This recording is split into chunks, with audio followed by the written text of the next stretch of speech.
Wow, Annyeonghaseyo, our cherry followers of the online Taekwondo training series. We are welcome once again to the KCCN, where we give you oven fresh Taekwondo instruction on a weekly basis. And today we'll be moving to something very fresh, something that builds on what I've learned before, and that is combined kick techniques in Taekwondo. Remember, we are still in session 2, where we deal with intermediate skills in Taekwondo. But before we proceed, it's very important to note that when you are going to a combination of kicks in Taekwondo, it's very good to understand the fundamentals first, and that is being able to kick at the stationary level. And if you could recall, in past episodes, we have dealt with about 8 different kicks.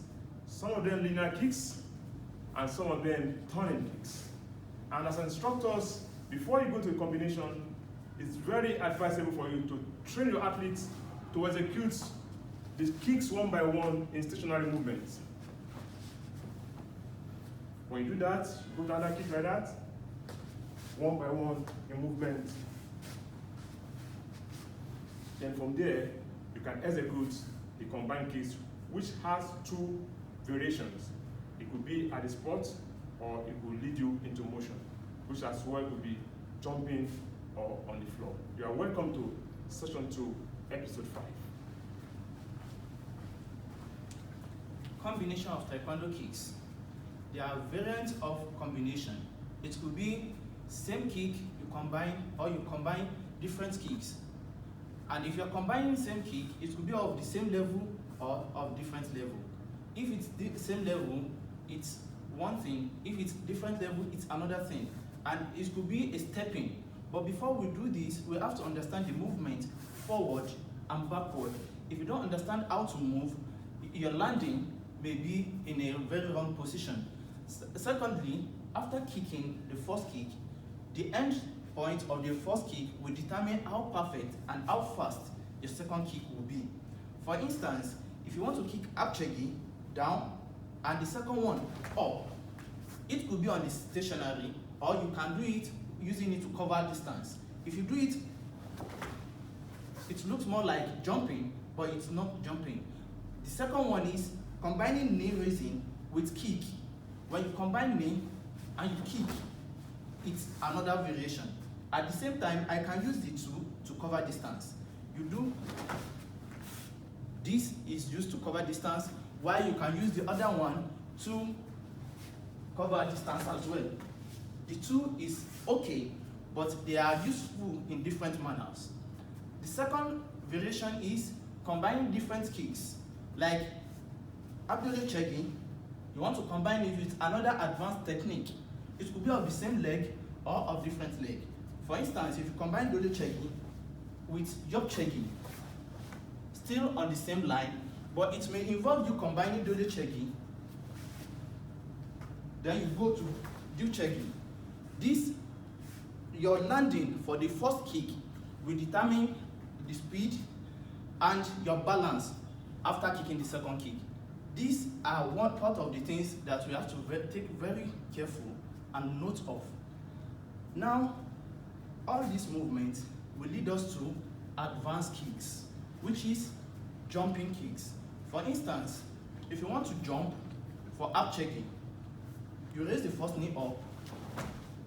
Then, as the first knee is up, dropping, the second leg comes up to kick, which makes it to look more like you are kicking in the air. If it's dodo chegi, you can do the same thing. Raise, then you kick. That is another way. And it could be advanced way of kicking dodo chegi, which is known as dodo chegi, popularly called 360. When you turn and you kick, this is the groundwork for it. But if assuming I want to do it, it involves me turning, raising the knee up, then kick. At that, it gives me different way of doing it. And these are part of the combinations and the fundamental stage of learning how to combine kicks, either stationary or with movement. I will want to show some of it on the kick parts.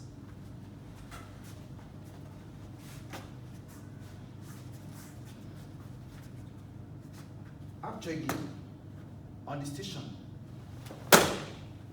the two on the same spot. Whereas if I want to kick the second type, moving back, see,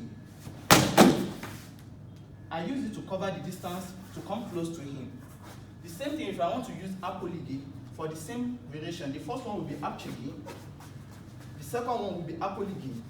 One, normally I can kick apoligi from this distance and drop, but I want to use the first one to climb the person. So if my first kick is not good, then my landing at the end of the kick or before the kick, I may not be able to execute.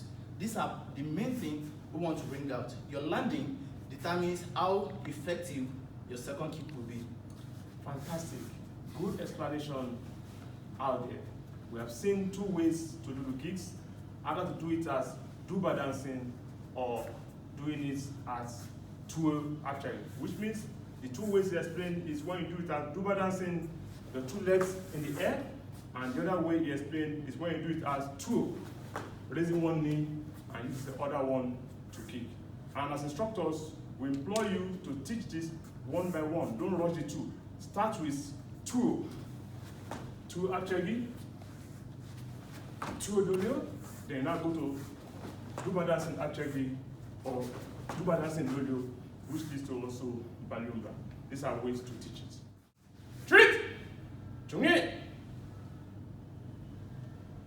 Echo.